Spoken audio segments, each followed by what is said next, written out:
ورحمۃ اللہ وبرکاتہ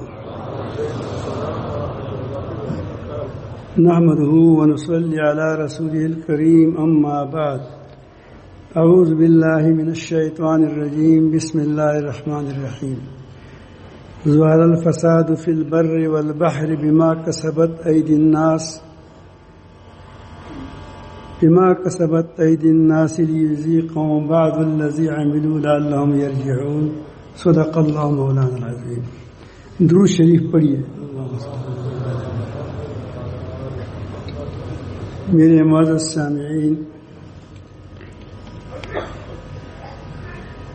اللہ تعالی کا شکر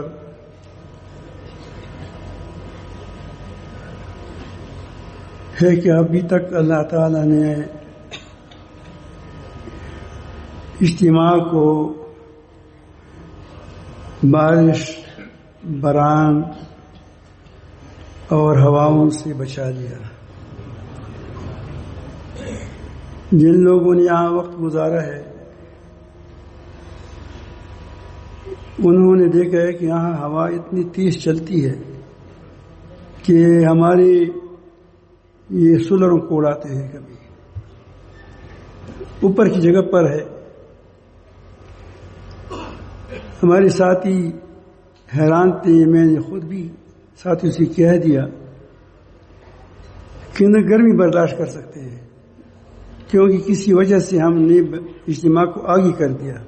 پہلے 17، 18، 19 پر ہوتا تھا، اب کسی وجہ سے پہلے کیا مشورے والوں نے۔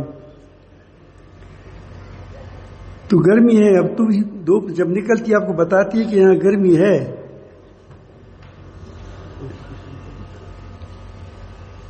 پھر اس پہاڑ پر بارش ہو رہا تھا کہ ہمارے کربوگا شریف کے ہمارے گھروں کی طرف وہاں بارش ہو رہی تھی، سخت بارش ہو رہی تھی۔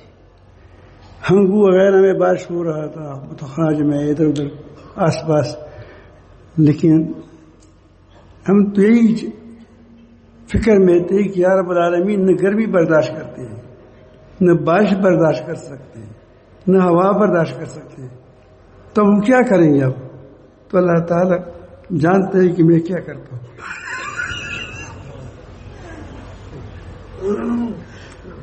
تو اللہ تعالیٰ نے گرد و پیٹ میں بارشیں برسائیں، اور ہم پر صرف ایک آدھ چینٹا گرایا کہ بارش ہے، اور ہماری ٹھنڈک بنائی، اور جو ہماری چھڑکاؤ کرنے والے اس سے بچایا، وہ اس کو آسانی ہو گئی۔ اللہ تعالیٰ نے ہمیں بچایا۔ آپ دیکھتے ہیں آج آسمان صاف ہے، گرمی ہے، تو اللہ تعالیٰ کا شکر کریں کہ الحمدللہ الحمدللہ۔ ہم ہمیشہ اللہ تعالیٰ کی رحمتوں کے، نعمتوں کے، اس کی مہربانیوں کے محتاج ہے۔ اگر اپنی غلطیوں پر نظر کریں تو ہمارے پاس کوئی راستہ نہیں ہے نجات کا، لیکن اس کی مہربانی پر ہم نظر کریں گے تو اللہ تعالیٰ جل جلالہ ہمیشہ ہم پر مہربانی کرتے ہیں۔ لیکن ایک بات کا خیال رکھیں کہ جب اللہ تعالیٰ کی مہربانی ہو جاتی ہے تو انسان کو اس کو اپنی طرف منسوب نہ کرے، ورنہ پھر گڑبڑ ہو جاتا ہے۔ اس اجتماع سے پہلی اجتماع ان میں ساتھیوں کا خیال یہ ہوا کہ بس بارش گرے ہمارے کنٹرول میں ہے۔ یہ نہیں کہا، ایسا وہ نہیں کہہ سکتے ہیں، الحمدللہ اس کی اتنی وہ سمجھ چکے ہیں، لیکن خیال ہے کہ جب ہم کہتے ہیں کہ حوالے نوالا علیہ، پھر ختم ہو جاتا ہے بارش، کیونکہ ایسا بھی یہاں ہوا کہ ہر طرف سے بارشیں قریب آئی۔ ساتھ نے کہا کہ اللہ حوالینہ ولا علینا، فوراً آسمان صاف ہو گیا۔ تو ان لوگوں کو خیال ہوا کہ بس یہ گویا ہمارا قابو میں ہے، تو اللہ تعالیٰ نے ایسی بارش شروع کر دی، ایسی دوڑایا، ٹینٹوں کو خراب کر دیا. صرف معمولات کے وقت بارش تم جاتا تھا کہ ساتھی معمولات کرے، کیونکہ اللہ تعالیٰ معمولات سے خوش ہوتا ہے. باقی جب بھی معمولات ختم، بارش شروع ہو جاتی. میں نے یہ بات اس لیے آپ کو کی کہ کبھی بھی کسی فتح، کسی اللہ پاک مہربانی جب جتنی ہو جائے تو فوراً اور جھک جاؤ، اور ہمیشہ اللہ تعالیٰ سے عافیت اور مہربانی مانگا کرو. دوسری بات یہاں ہم نے صرف بیان نہیں کرنا، چند باتیں کرنی. یہ بات ایک تو یہ سمجھانی تھی کہ ہمیشہ ہمارا سر اپنے رب کے سامنے جھکا رہے، اس میں کوئی فخر غرور نہ ہو. دوسری چیز یہاں حضرت آپ لوگوں کے لیے مثال لانا چاہتا ہوں کہ تاکہ ان کی آپ دعا کریں. یہاں الحمدللہ ہمیشہ لوگ ساتھی تو ہوتے ہیں، جوڑ والے ہوتے ہیں، 40 دن والے ہوتے ہیں، 1 ماہ والے کے لیے ہوتے ہیں، 10 دن والے ہوتے ہیں. لیکن اس بار ساتھیوں نے مزید قربانی کی کہ مختلف جگہوں سے جماعتیں بھیجی. ایک 1.5 ماہ سے یہ میدانوں کو صاف کرتے رہے، کنکروں کو دور کیا، بیٹھنا مشکل ہوتا ہے، راستے بنائے، ٹینٹیں لگائی. تو آپ، ہم اس کے شکر گزار ہیں، آپ بھی اس کے لیے دعا کریں.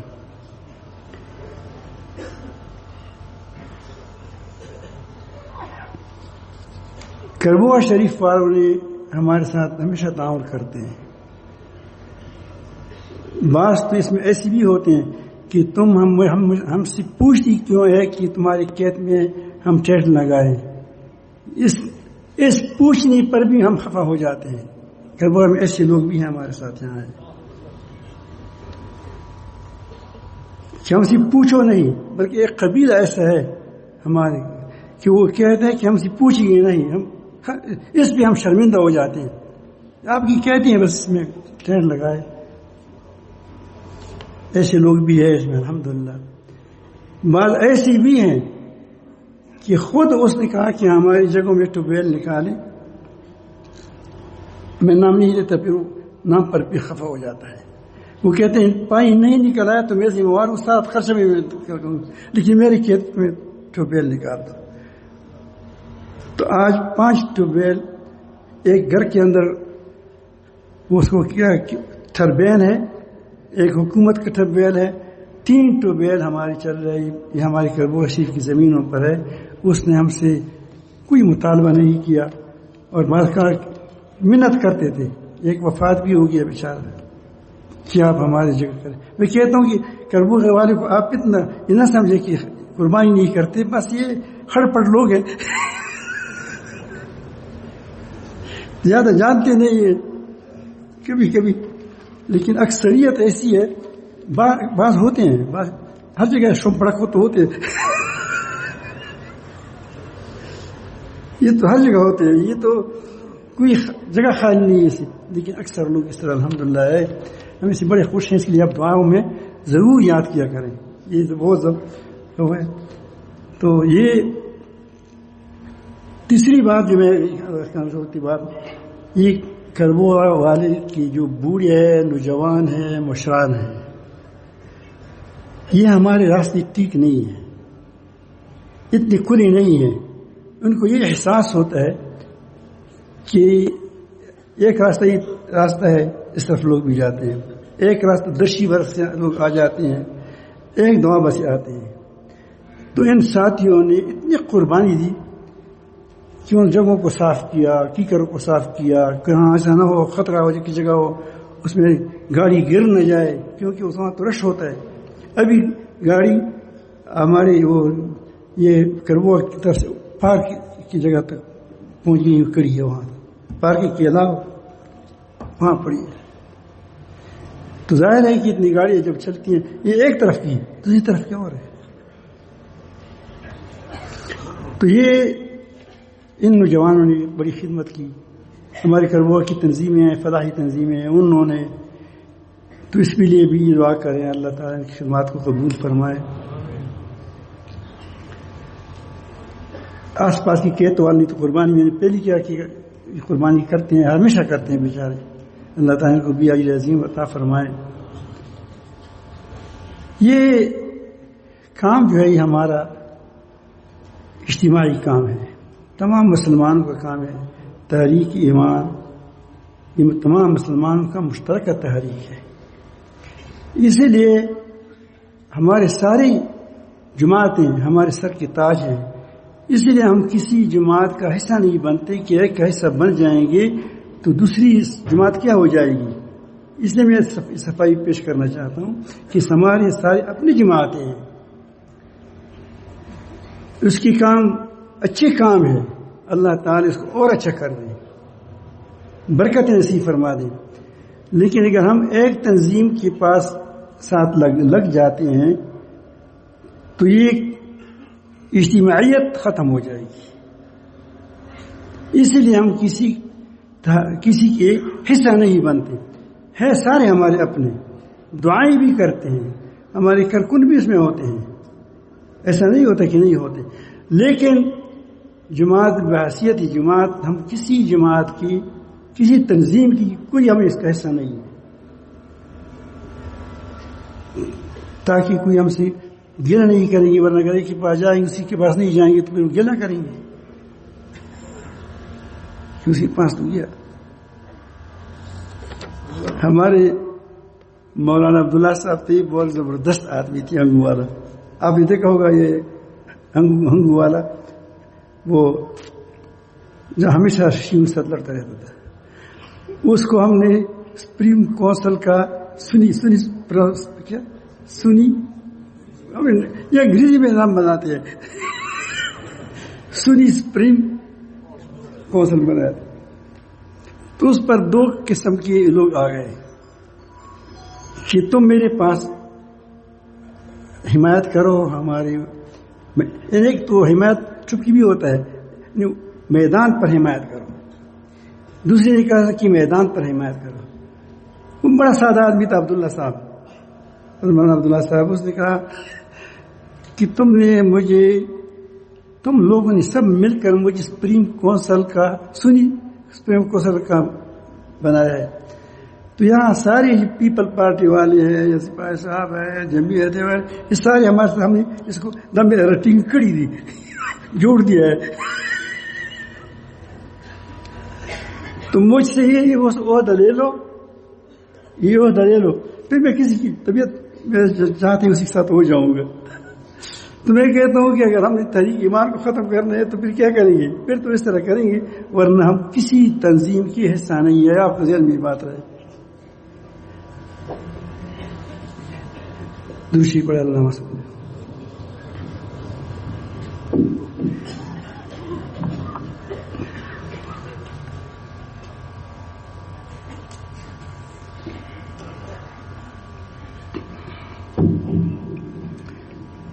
اس تاریخ کے بنیادی عمل آپ بتائے گئے تھے، تزکیہ اور پوری دین پر عمل اور اتفاق و اتحاد. اس کے بغیر اتفاق و اتحاد پھر نہیں ہوتا.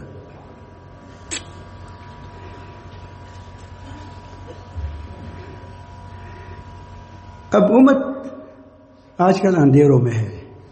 ظہر الفساد فی البر والبحر بما کسبت ایدی الناس. یہ تھوڑا سا ہمیں تھوڑا سا چکا دیتے ہیں. اللہ تعالیٰ فرماتے ہیں کہ یہ آپ کے بعض اعمال کی کیا ہے، صلہ ہے، تاکہ تم واپس آ جاؤ. تم نے بغاوت کی ہے تو یہ اندھیرے کتنے گہرے کیوں نہ ہو ختم ہو جائیں گے انشاءاللہ اگر ہم ڈٹے رہیں. یہ اندھیرے ہمیشہ آئے ہیں، حالات سے قطعا نہ گھبرائے. ہمارے عبد الرحمان بابا ایک شاعر ہے، وہ کہتے ہیں کہ دی غروب پر وطلبو روح شي خوش غیر موت پڑھا نہ لیکن زرنے پریزی اغانہ جوئی. وہ کہتے ہیں پہاڑوں سے گرنے والا ٹھیک ہو جائے گا، لیکن جو دل گری، جس کا دل گر گیا کیا ہے وہ نہیں اٹھ سکتا. دل مت گراؤ. میں تو ہمیشہ یہ کہتا ہوں کہ جب آپ مانتے ہیں کہ رب بہت بڑا ہے، ابھی شعر بھی کہا رہا تھا ہمارے دوسرا، خدا بہت بڑا ہے گھبراؤ مت. یہ ہم ساتھیوں کو کہتی بھی ہیں، اللہ پاک ہمیں بھی توفیق نصیب فرمائیں. قطعاً آپ گھبراؤ نہیں، گھبرائے نہیں. اللہ تعالی کے ساتھ اور اس کی پیغمبروں کے ساتھ رشتے کو مضبوط کرنا، یہی ہماری کمی ہے. اپنے رب کے ساتھ رشتہ اور تعلق، اور اپنے پیغمبر سے رشتہ اور تعلق، اس کو مضبوط کر دیں. یہ گہرے ختم ہو جائیں گے، یہ اندھیرے ختم ہو جائیں گے. حضرت ابراہیم علیہ السلام پر حالات آئے، تنہا ہے، ہر طرف سے اندھیرا ہی اندھیرا ہے. اندھیرے آئے، اکیلا کڑا ہوا ہے. نمرود خدائی کا دعویٰ کر رہا ہے، اپنے آپ کو بڑا سمجھتا ہے. اس کے ساتھ مناظرہ بھی کیا، اور اپنے گھر والے بھی مخالف تھے، باپ بھی مخالف ہے، پوری دنیا مخالف ہے. کتنے اندھیرے ہیں، تمام دنیا بتوں کے سامنے سرنگون ہے. یہ اکیلا کہتا ہے، اس کے خلاف اٹھتا ہے، اس اندھیروں کے خلاف. یہاں تک بات پہنچی، حریقوہ، اس کو جلا دو، آگ میں ڈال دو. وانصروا آلہتکم، اپنے بتوں کا، اپنی الہوں کی مدد کرو. اللہ لوگوں کی مدد کرتے ہیں، یہ اپنی الہوں کی مدد کریں. ان کنتم فاعلین، کرنے کا کام یہی ہے کہ اس کو ختم کریں. ختم کرنے کی تدبیر بھی کی، اسباب بھی بنائے، آگ میں ڈال بھی دیا، لیکن اس رب نے بچایا جو بہت بڑا ہے. اندھیرے چڑھ گئے. رزق کے بارے میں اللہ تعالی نے رزق، آگ اللہ کی تابع ہے، پانی سمندر اللہ کی تابع ہے، لوگوں کی دل اللہ کی تابع ہے. فکر مت کرو، ایک بات کی فکر کرو کہ کیا میرا دل اپنے رب سے جڑا ہوا ہے یا نہیں ہے. وہ یقین مجھے حاصل ہے 2 2 4 یا نہیں ہے. میرے رسول اللہ صلی اللہ علیہ وسلم کہ ہمارا رشتہ مضبوط ہے یا کمزور ہے. اس کو کمزور نہ ہونے دو، پھر آپ دیکھو گے کہ انشاءاللہ آپ آگے جائیں گے. تو اللہ تعالی نے براہ راست فرمایا، کونی بردم و سلام علی ابراہیم، یا نارو کونی بردم و سلام علی ابراہیم. آگ میرا تابع ہے، ٹھنڈی ہو جاؤ. صرف ٹھنڈی نہیں، سلامتی والی بن جاؤ. اندھیرے چھٹ گئے، نمرود ہلاک ہو گیا. اللہ تعالی جل جلالہ نے اس کے لیے رزق کا انتظام فرمایا شام میں، اس زمین میں کہ ہر جگہ پلوں کی پل ہی پل تھے.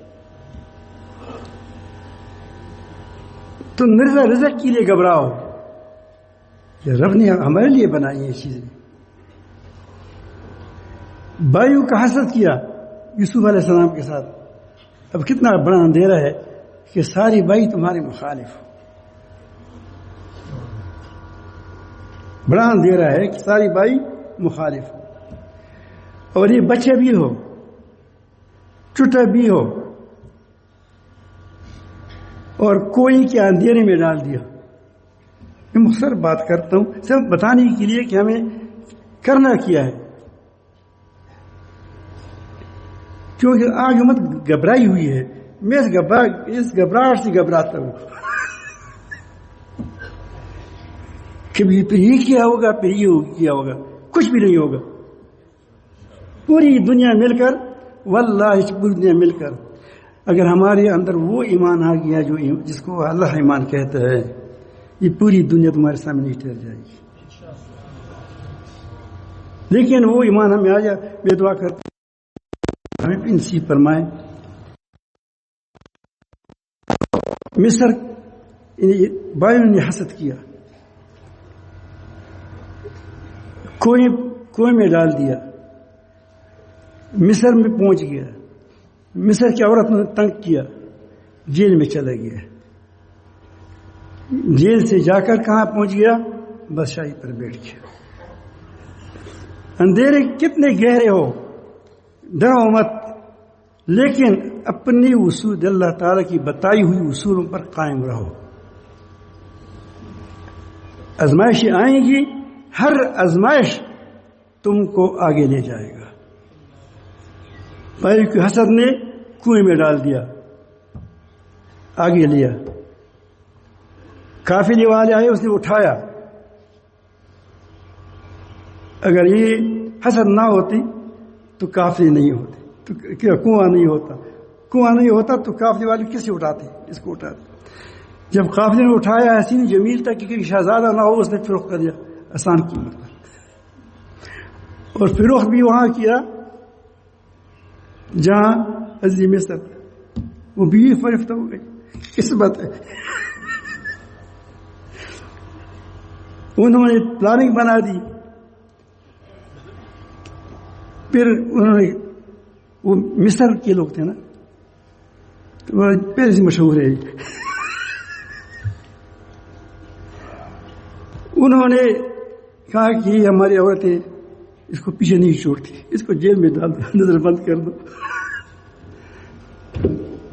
اب مشکلات آئی، لیکن ان مشکلات، ہر مشکل نے اس کو آگے دھکیلا اور کہاں پہنچا؟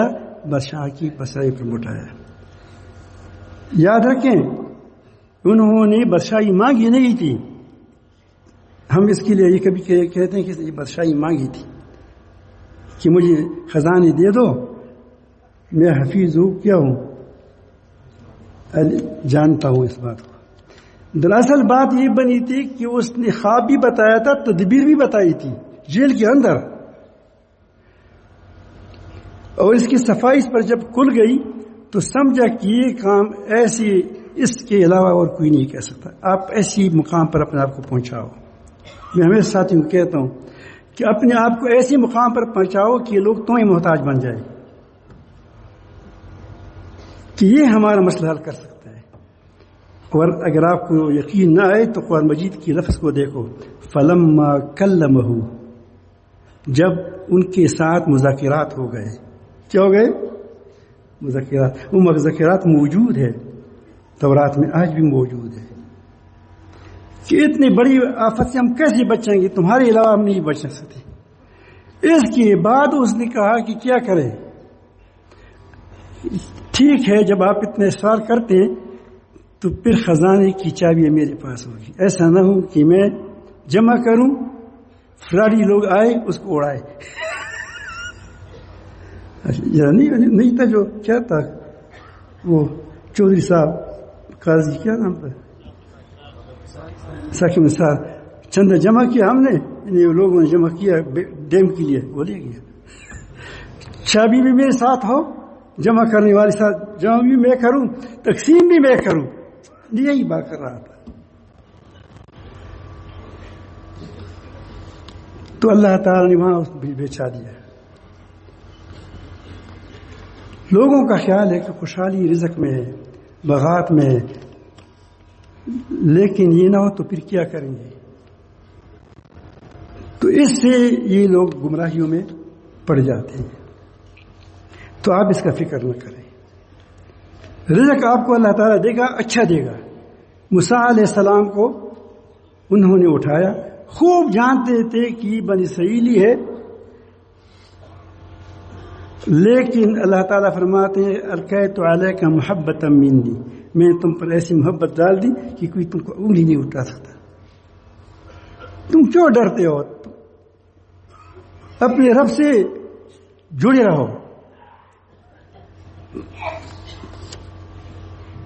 ابراہیم علیہ السلام نے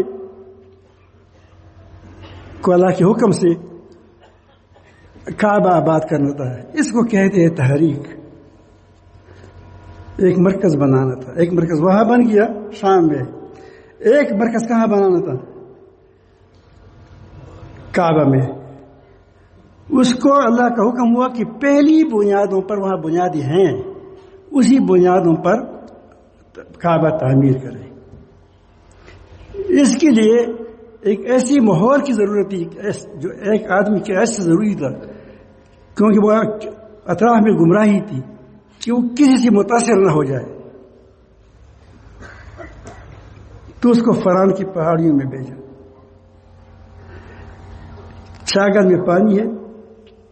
جب جا رہے ہیں تو اس کے ہماری اماں حاجرہ علیہ السلام یہ کہتی ہے کہ اے ابو اسماعیل تم جا رہے ہو، کتاب میں بات یہ موجود ہے، ہمیں چھوڑ کر جا رہے ہو.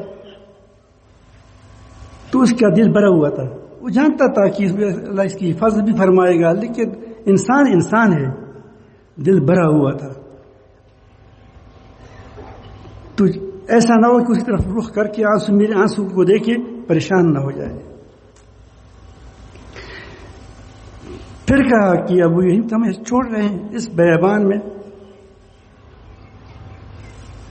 پھر کہا کہ کیا تم کو اللہ تعالیٰ نے کہا ہے، میرے رب نے تم کو کہا ہے؟ انہوں نے کہا، اس نے پیچھے سے سر ہلا ہے کہ اللہ تعالیٰ نے فرمایا ہے. یہ باقی باتیں یہودی نے خود بنائی ہے. یہ شہزادی تھی. یہ شہزادی تھی. تو ابراہیم علیہ السلام جب اس کو دیکھ رہے تھے، وہ اوجل ہو گیا. وہ جگہ میں نے دیکھی ہے، اب وہ مسمار کی گئی ہے، مجھے بتائی تھی کسی نے. وہاں کھڑے ہو کر اسے دعا کی، ربنا انی اسکنت من ذریتی، یا اللہ میں نے اولاد کو ایسی جگہ پر بسا دی غیر ذی زرع، جس میں کوئی زراعت نہیں ہوتی. اب دیکھو یہ حکم سے، اللہ کے حکم سے تھا. عند بیتک المحرم، تمہاری بیت محرم جو ہے اس کے ساتھ بنا نہیں ہے، نشانیاں ہیں زمین کے اندر دبی ہوئی ہے. لیقیم الصلاۃ، تاکہ نماز پڑھی. اور اس کی طرف رب العالمین میں نے کیا وہ اس کو پلوں سے رزق دینے وغیرہ وغیرہ دعائیں کی. تو مرکز بن گیا. میں کہتا ہوں کہ غیر زرعی جگہ ہو، اللہ تعالی جل جلالہ اس کو زرعی بنائے گا. اب کیسے چاروں اطراف سے لوگ آتے ہیں، لبیک لبیک. وہاں کے کیلے دیکھو، ہماری کیلوں کو شرم آ جائے گی. وہاں کے انگور کو دیکھو، وہاں کی چیزوں کو دیکھو، ہر طرف سے مل رہا ہے. یہ کیوں مل رہا ہے؟ کہ اللہ تعالی جل جلالہ کھلانے والے ہے. یہ اس لیے ڈرو مت، بالکل بے فکر رہو. اب کیوں بسا رہا ہوں؟ کہ تاکہ نماز قائم کریں، تاکہ تمہاری شکر گزار بندی بن جائے. آگے یہی بات آ رہی ہے.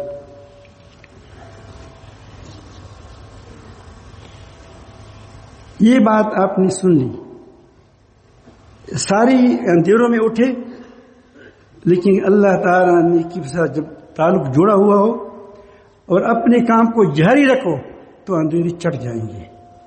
مشکلات آئیں گے لیکن چڑھ جائیں گے. اب اگرچہ پوری دنیا فساد میں پھیل گیا ہے، اس میں شک نہیں ہے،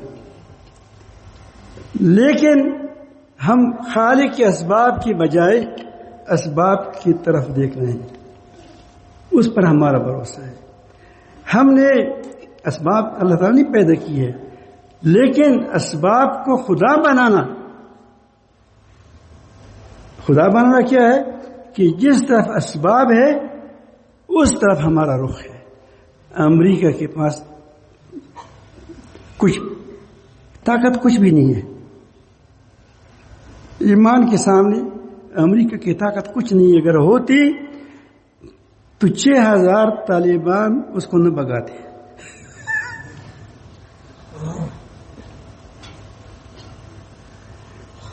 طاقت رب کے ساتھ ہے. اب جو بنائے ہوا بلرام ہے وہ منت ہی کرتے ہیں کہ دے دو، وہ نہیں دیتا. وہ اسلحہ جو دیا ہے بڑا بڑا اسلحہ اس پر جو کبھی کبھی اس کو دکھاتے ہیں کہ یہ تمہارا اسلحہ ہے، بار بار کہتے ہیں کہ اپنا اسلحہ تو دے دو، کہ آ جاؤ لے جاؤ.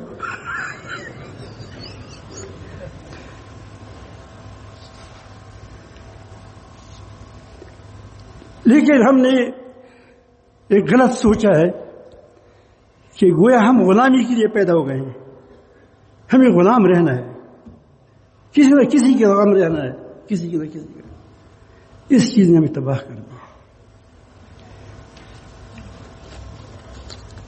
تو اب یہ ہم اس کی امریکی تہذیب اپنائیں گے، ٹھائی پہنچائیں گے، بات بتون رکھیں گے، یہ کریں گے وہ کریں گے، وہاں عیاش کیا جو عیاشی ہم عیاشی آپ پلائیں گے. یہ ہمارے حکمرانوں کو دیکھو، یہی کسی کی یہ تگ و دود کر رہے ہیں، تو ہم کامیاب ہو جائیں گے. اب تھوڑی امید پیدا ہوگی، اللہ تعالیٰ جل جلالہ ہماری امید کو، جو امید کر رہے ہیں کہ اللہ تعالیٰ اس کو سچ کر دے. تو پوری دنیا فساد میں مبتلا ہوئی، ہم اسباب کے پیچھے لگی ہوئی ہیں، جہاں بھی اسباب دیکھتے ہیں وہ ہم اس کے غلام بنتے ہیں. تو ہمارا ایک کشتی اسلام میں ہے اور ایک کشتی کفر کی طاقتوں کی میں ہے. تو یاد رکھیں، جس کی پاؤں ایک کشتی میں ہو، دوسرا پاؤں دوسری کشتی میں ہو، وہ کبھی منزل پر نہیں پہنچ سکے گا. وہ منافق ہے. نفاق اسی کا نام ہے. پوری طرح اپنے رب کی کشتی میں سوار ہو جاؤ، تب تم جیتو گے. پوری دنیا پر تمہاری حکومت ہوگی. اور یہ وقت آنے والا ہے، نبی کریم صلی اللہ علیہ وسلم نے فرمایا ہے کہ پھر ایک فتنہ آئے گا، دہائی ماہ آئے گا، وہ چلتا رہے گا. یہ شروع ہو چکا ہے. وہ فتنہ ایسا ہوگا کہ ایمان والوں کو اور منافقوں کو چھانٹ لے گا. یہاں اللہ تعالیٰ نبی کریم صلی اللہ علیہ وسلم نے یہ نہیں فرمایا کہ کافروں کو چاٹ لے گا، منافقوں کو چاٹ لے گا. اس میں علماء بھی ہو سکتے ہیں، پیر بھی ہو سکتے ہیں، دستار جو بھی والے بھی ہو سکتا ہے، وہ بھی ان کے ساتھ ہوگا. فسطاط نفاق لا ایمان فیہ، یہ کچھ لوگ ایسے پیدا ہو جائیں گے. وفسطاط ایمان لا نفاق فیہ.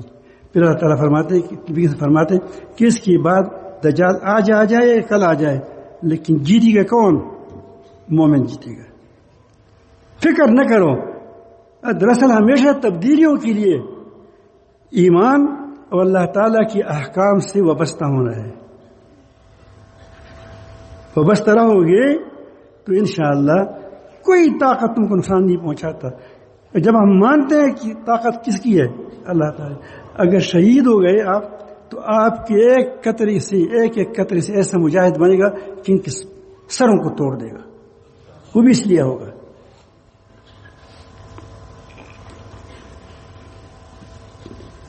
تو چونکہ امت مسلمہ نے یہ فیصلہ کیا کہ وہ ہم غلام رہے ہیں، اسی لیے دنیا میں بگاڑ پیدا ہوئے، یہ فساد پیدا ہوئے. ظہر الفساد فی البر والبحر بما کسبت، یہ فساد پیدا ہوئے. تو یاد رکھیں، امت پوری دنیا کا دل امت مسلمہ ہے. جس طرح انسان کا دل پوری جسم میں چھوٹا سا دل ہے، لیکن کس کے لیے ہے؟ یہ پوری جسم کو چلانے والا ہے. اس طرح امت مسلمہ یہ پوری انسانیت کا دل ہے.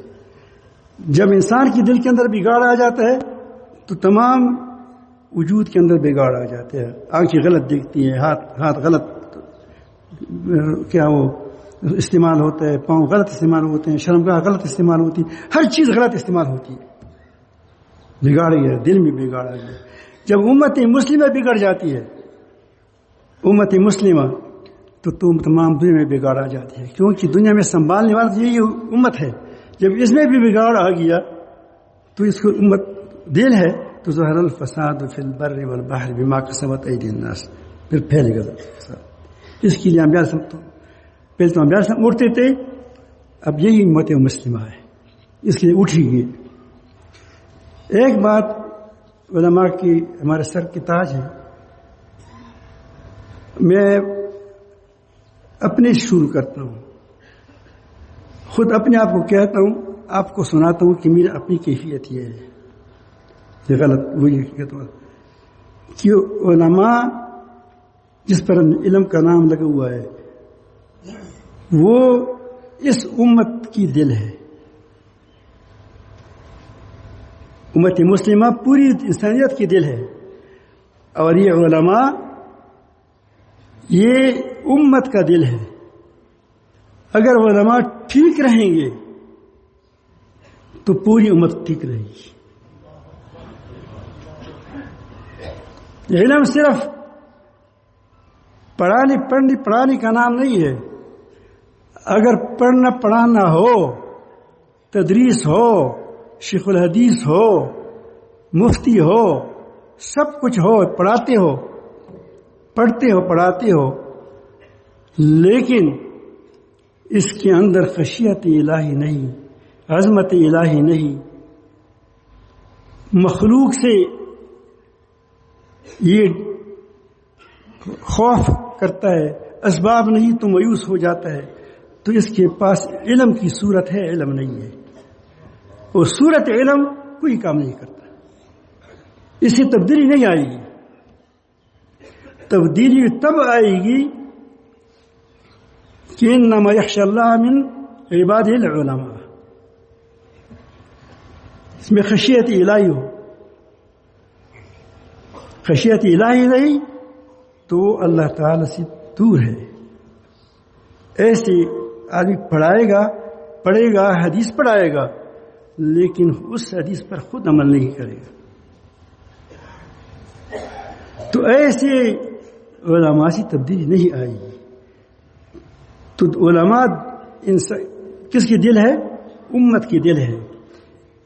اور یہ علماء جب اچھے ہو جاتے ہیں تو وہ حکمرانوں کو نصیحت کرتے ہیں، وہ حکمرانوں کی تالی نہیں چاٹتے، وہ پاؤں نہیں چاٹتے، وہ اس کی ماتھے نہیں چاٹتے، وہ ہوتے ہیں کہ علماء اس کو کہتے ہیں کہ اگر آپ نے کوئی ضرورت ہو تو میرے پاس آ جاؤ۔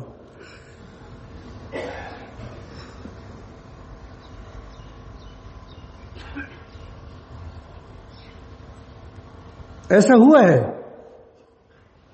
بار بار ہوا، ہماری تاریخ میں یہ باتیں موجود ہے کہ وہ ہمارے علماء کو بادشاہوں نے وہ قریب آئے کہ ہمارے استقبال کے لیے تھوڑا آ جائے، تو اس نے استقبال نہیں کیا۔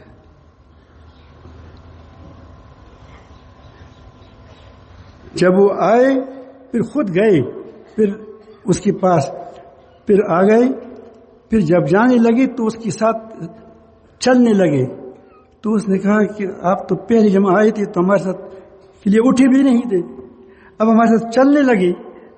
تو انہوں نے فرمایا کہ پہلے آپ کے اندر بادشاہی کا نشہ تھا، اب آپ کے اندر فقیری آ گئی، تو فقیروں کے ساتھ استقبال کرنا چاہیے۔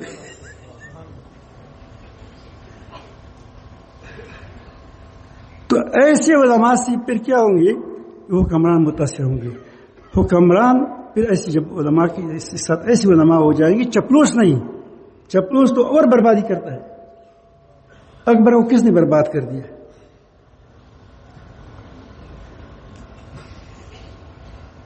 تو اسی بات کو حضرت عبداللہ بن عباس رضی اللہ فرماتے ہیں، صنفان کی دو قسم کے لوگ ہیں، اذا صلحا، جب وہ صالح بن جائے، تندرست ہو جائے، اس کی دل زبان سب کچھ دین کے مطابق ہو جائے، صلح الناس کلهم، سارے، کیونکہ امت کا دل ٹھیک ہو گیا، امت کا دل تو ٹھیک ہو گیا۔ وَإِذَا فسد الناس كلهم، وہاں کہتے ہیں کہ انسان کا دل ہے، یہاں انسانیت ساری فساد پڑ جائے گا. وہ دونوں کون ہے؟ اس کے بارے میں فرمایا حکمران اور علماء. حکمران راستہ دکھائے گا، حکمران ڈنڈا چلائے گا. لیکن وہ حکمران جو اس علماء کی کیا سرپرستی میں چلتے ہو تو ساری امت ٹھیک ہو جائے گی، دنیا ٹھیک ہو جائے گی. تو ہمارا پہلا فرض یہ ہے، ہمارے تمام مسلمانوں کا، میرا اور تمہارا، کہ اپنے رب کے ساتھ رشتہ مضبوط کر دیں. ایسا مضبوط کر دیں کہ پوری دنیا ایک طرف ہو لیکن رب کا حکم دوسرا ہو. تو ہم کہتے نہیں کہ یہ عالمی مسئلہ ہے. ہم جب بھی کوئی مسئلہ آتا ہے وہ کہتے ہیں عالمی مسئلہ ہے، عالم کفر کرے گا، تم کفر کرو گے.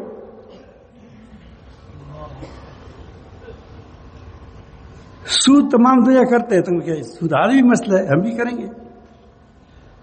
تو پھر انبیاء علیہ السلام آتے کیوں تھے؟ کفر تو عالمی مسئلہ تھا.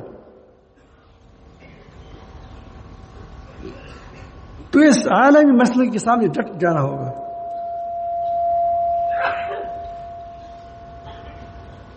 تو پہلے اتنا اپنے ایمان کو مضبوط کرنے کی ضرورت ہے یا نہیں ہے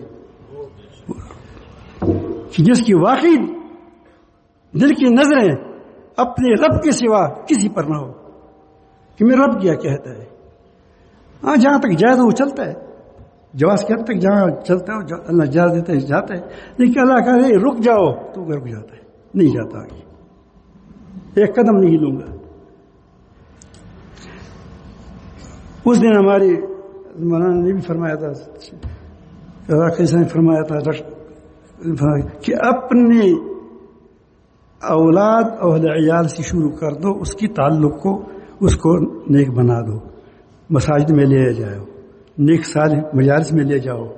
لیکن ایک ہے صحبت صالحہ، اگرچہ معنی میں ایک ہے لیکن میں اس کو صحبت صادقہ کہتا ہوں. کیا کہتا ہوں؟ صحبت صادقہ.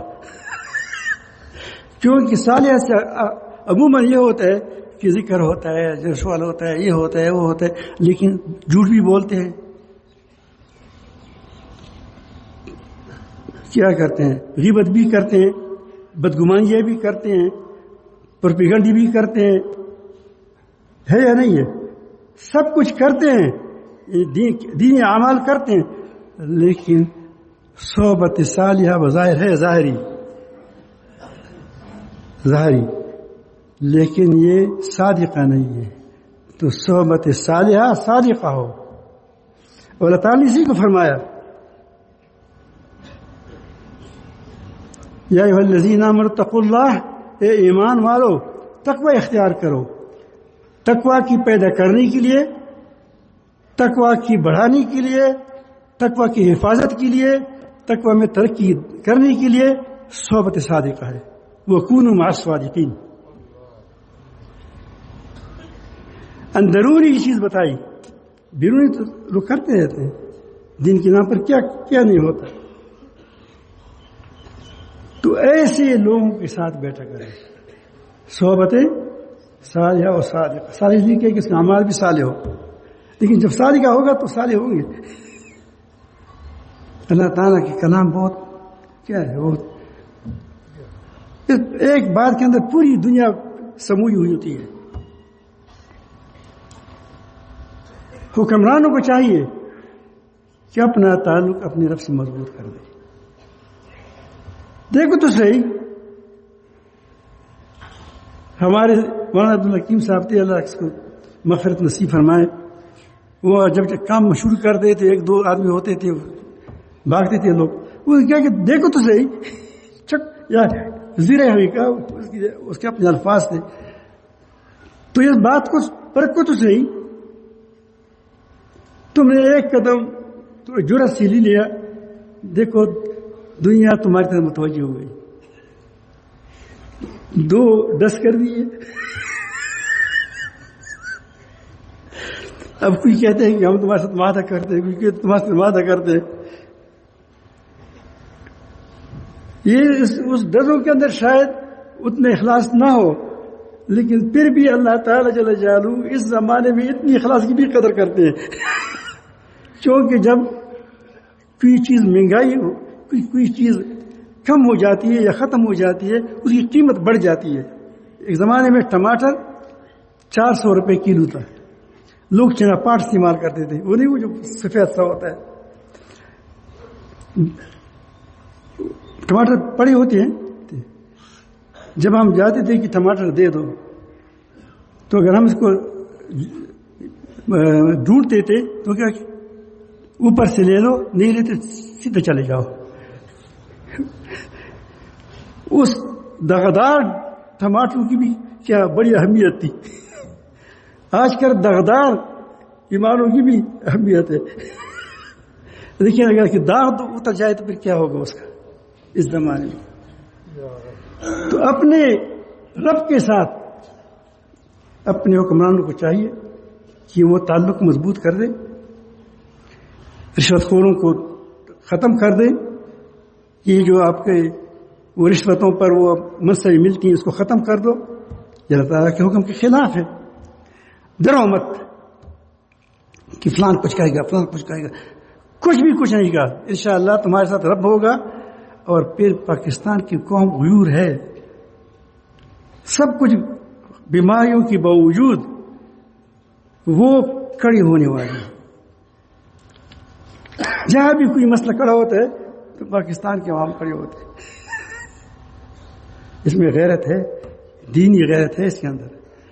اللہ تعالیٰ آپ کو اچھی قوم دی ہے، تھوڑی سی کیا اپنے ہلو فلسطین کے بارے میں کچھ کرو. آپ کے بھائی ہیں، دوسروں کو اٹھاؤ، خود نہیں اٹھ سکتے، دور ہے تم، دوسرے کو اٹھاؤ. الحمدللہ کچھ ہو رہا ہے، میں خوش ہوں.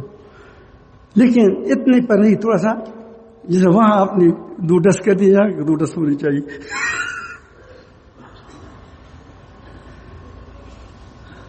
تو انشاءاللہ جب اپنے تعلقات مضبوط کریں گے تو آپ اپنی اس کے لیے ضروری ہے کہ اپنی نفسانی خواہشات سے تھوڑا سا اوپر چلے جائیں، پھر تم کو آزادی ملے گی. تھوڑا سا اپنی خواہشات سے بلند ہو جائے. میں بار بار مسئلہ بیان کیا ہے. مسلح شاہ صاحب نے مجھے ایک بار لے گیا، میں گیا تھا، دونوں گئے تھے پشاور رول پنڈی.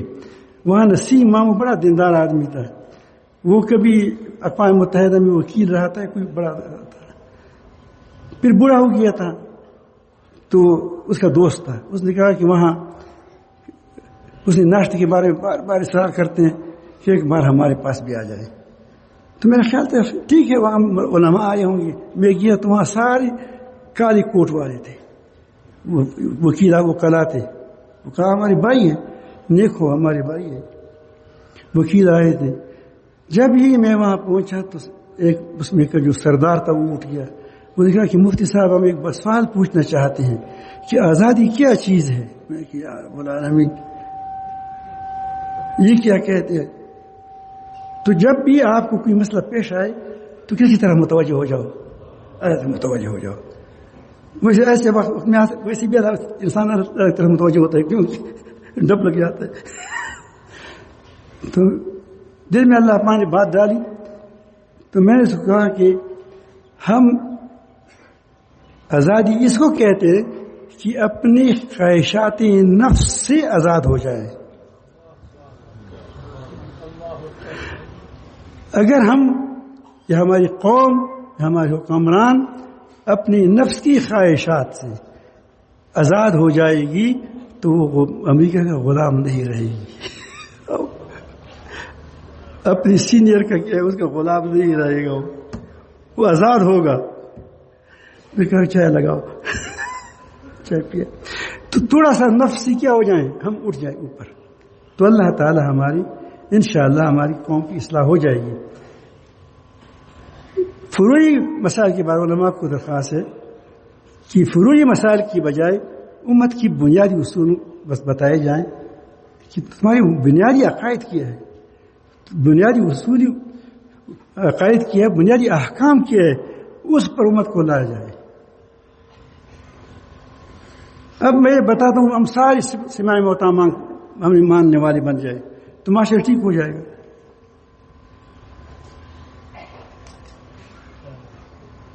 اب سارے نہیں مانتے تو کیا معاشرہ ٹھیک ہو جائے گا؟ سارے امین بیچار کرتے ہیں معاشرہ ٹھیک ہو جائے گا؟ اتنا ہی مسائل ہے.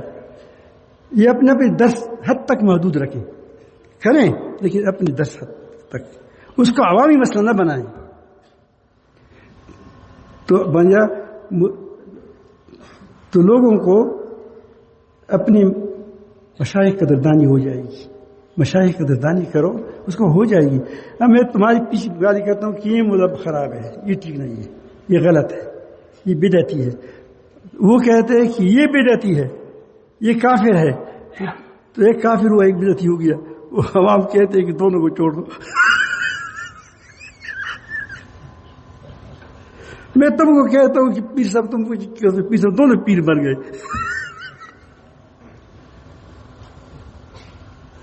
تو علماء آپس میں محبت رکھیں. یہ ہماری دراصل یہ جو ہماری جھگڑے ہیں یہ نفسانی خواہشات کے تابع ہیں، مانو نہ مانو نفسانی خواہشات کے تابع ہیں. یہ تحریک ایمان و تقویٰ کا یہی کام ہے. یہ جو میں نے آپ کو بیان کی یہی باتیں شب و روز کی جاتی ہے. شب و روز کا مطلب یہ نہیں کہ رات کو کی جاتی، رات کو تہجد ہوتا ہے، لیکن مطلب ہے کہ اس باتوں میں ہم چلتے رہتے ہیں اور یہی ساتھ میں کا ذہن بناتے رہتے ہیں. تو اس کا الحمدللہ ہم نے تو اس کو فائدہ دیکھ دیا ہے. باہر ممالک میں بھی دیکھ دیا. ایک علاقہ ہے کہ وہاں بالکل ایک جو کافر کہتے تھے، ایک ہی دیوبند کے علماء تھے ساؤتھ افریقہ میں. شاہ صاحب عمر پہ چلے گی، اللہ کا قبول فرمائے. تو وہ بھی تھے، تو وہاں گئے تھے. تو وہاں مجھے یہاں سے سمجھایا گیا کہ آپ جاتے ہیں، لوگ آپ کے انتظار میں وہاں ہے کہ ہمارا مسئلہ بھی حل ہو جائے گا انشاءاللہ. تو میں کہا وہ کہتے ہیں ایک وفاق والا ہے کیا، دوسرا وہ جمعیت والا، کوئی دو قسم کی تھے. ایک کافر تھی، دوسری پتہ نہیں کیا تھی. تو دونوں الحمدللہ آ گئے، اکٹھے ہو گئے. اب انہوں نے مجھے خود پیغام دیا کہ ہم اس کو کافر نہیں کہتے. میرا خوش ہوا. تو میں ایسا کرتا ہوں کہ ہمارے اندر مسائل ہم چائے پر حل کر سکتے ہیں جو ہماری مسائل ہے، لیکن نہ یا ہم نہیں کرنے دیتے یا ہمارے ساتھ بریتوں والے ہوتے وہ حل نہیں کرنا دیتے. تو اس سے آپ آزاد ہو جاؤ انشاءاللہ. آپ دیکھو گے تمہارا ماحول ٹھیک ہو جائے گا. آخری بات، جو ساتھی کام کرنا چاہتے ہیں تحریک ایمان و تقویٰ کے ساتھ جڑی ہوئی ہے، اس کو میں ایک درخواست کرتا ہوں کہ بڑی بڑی چیزوں کی جگہوں کی تلاش میں نہ رہو، ورنہ جائیدادوں کی پڑ جاؤ گے. چھوٹی سی جگہ سے کام شروع کر دے. نبی کریم سمجھ کے اس کام شروع کر دیا تھا. اتنی بڑی دنیا کے لیے اگر یہ سوچتے کہ اتنی بڑی دنیا آئے گی پھر یہ ہوگا پہلے سے، تو شاید ابھی تک نہ بنا ہوتا. لیکن چھوٹی سی جگہ سے شروع کر دیا، پھر بڑھتے بڑھتے چلا گیا. ہمارے شاہ صاحب کی جگہ چھوٹی سی جگہ سے شروع کی تھی، اس کا کمرہ میرے خیال میں شاید زیادہ 20 فٹ ہو گیا، 30 فٹ ہوگا. وہاں شروع کیا، وہاں سے تنگ ہو گیا، دوسری جگہ گیا، اب بڑا دارالایمان بن گیا. اس جگہ پر ہم نے جو پہلے لوگ آئے ہیں یہاں، حفیظ اللہ وغیرہ بیٹے ہیں یہاں، وہ آئے تھے چھپر تھا وہاں اپنے گھر کے اندر. 13 آدمی ہم جمع ہو گئے تھے. ہم کہا کہ دنیا فتح ہو گئی. بارش بھی ہوتی تھی اور ادھر سے یہاں سے بستر، وہاں سے بستر لے جاتے. پھر وہاں تنگ ہو گیا تو اوپر کی مسجد میں چلے گئے. پھر یہاں آ گئے، پھر یہاں تھوڑی سی جگہ تھی یہاں. پھر چلتے چلتے جتنی وسعت پیدا ہوتی ہے. اس بار ہم حیران تھے کہ اس بار کیا کریں گے. لوگ تو ہر سال بڑھتے چلے جاتے ہیں. تو اللہ نے دارالقرآن بنا دیا، بڑا دارالقرآن ہے. وہ ہم حساب کتاب میں غلط ہو چکی تھی اور بھی وہ زیادہ ہم نے آپ کو نہیں بتایا تھا پورا. تو اس پر اب لوگ وہاں بھی نمازیں پڑھتے ہیں، سوتے ہیں، اور اس طرف لنگر ہے اس پر بھی اوپر سے چیزیں بن گئی، اور انشاءاللہ پاک اور یہ والی جگہ ہے اس پر بن جائے گی، لیکن ہم اتنی جگہ کیوں بنائیں جس سے ہمیں ضرورت نہیں ہے؟ خدا اللہ تعالیٰ فرماتے ہیں کہ تم کیا جداری بناتے ہو، ضرورت ہوگی تم کو اللہ تعالیٰ دے گا، جب آپ تنگ ہو جائے گی کیونکہ یار بس ہم کیا کریں، جس میں نے کیا کہ نہ بارش مان سکتے، نہ ہوا میں کیا سکتے، ٹینٹے کاغذ ہے اڑ جائیں گے، نہ گرمی برداشت کرتے، کیا کریں؟ اللہ تعالیٰ مجھے طریقہ آتا ہے، اس طریقہ بنا دیا، الحمدللہ چھت کے بیٹے ہیں، اب دعا ہوگی انشاءاللہ۔ اللہ تعالیٰ جل جلالہ ہم سب کو اپنی محبت نصیب فرمائے۔ یہ باتیں چند عرض کرنی تھی، اور اللہ تعالیٰ جل جلالہ ہم کو عمل کی توفیق عطا فرمائے، اور تمہارے سب سے میں اس کے زیادہ محتاج ہوں ان نصیحتوں کا۔